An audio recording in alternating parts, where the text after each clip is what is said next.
미국과 중국 정상들이 정상회담을 한 지 불과 나흘 만에 다시 긴급 전화 대화를 가질 정도로 급박하게 돌아가고 있는 한반도 안보 상황이 중대한 분기점을 맞고 있다고 CNN 등 미 언론들이 보도하고 있습니다. 도널드 트럼프 대통령이 한반도에 재출동시킨 항공모함 전단에서의 군사대응까지 시사하는 등 강경 압박을 지속하자 시진핑 중국 국가주석은 모종의 대북 조치로 북한을 억제시키려 할 조짐을 보이고 있습니다. Otherwise, we're just going to go it alone. That'll be all right too. But going it alone means going it with lots of other nations. 트럼프 대통령은 팍스 비즈니스와의 인터뷰에서 김정은 위원장을 두고 큰 실수를 하고 있다고 비난하며 우리는 무적함들을 한반도에 보냈으며 더욱 강력한 잠수함 등 지구 최강의 군대를 갖고 있다고 강력 경고했습니다.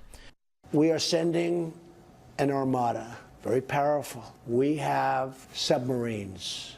Very powerful, far more powerful than the aircraft carrier, that I can tell you. And we have the best military people on earth. And I will say this, he is doing the wrong thing.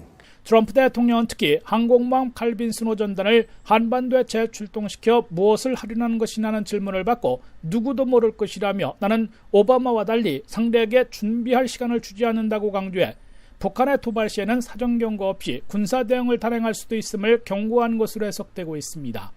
항공모함 칼빈 스노가 이끌고 있는 순양함 한 척과 구축함 두 척에는 이지스 첨단 레이더와 미사일 요격 시스템을 갖추고 있어 북한이 미사일을 시험 발사할 경우 실제 요격을 시도할 것으로 관측되고 있습니다. 반면에 트럼프 대통령은 트위터를 통해 시진핑 중국 국가주석과 북한의 위협과 관련해 매우 좋은 전화 대화를 나눴다고 밝혀 두 정상이 한반도 위기의 인식을 같이 했거나 중국이 모종의 대북 조치에 나서겠다는 신호를 보내온 것으로 미 언론들은 해석하고 있습니다. 이와 관련해 트럼프 대통령은 월스트리트저널과 인터뷰에서 중국을 환율 조작국으로 지정하지 않을 것이라고 밝혀 중국이 북한 문제를 해결하면 무역상 혜택을 주겠다는 딜을 제의했음을 간접 확인했습니다. 이 앞서 트럼프 대통령은 중국이 경제 지렛대를 이용해 북한을 억제시키도록 경제, 정치적으로 압박하는 옵션을 단기적인 우선순위로 삼고 군사대응 옵션은 장기적 후순위에 올려놓기로 결정한 것으로 월스트리트저널이 보도했습니다.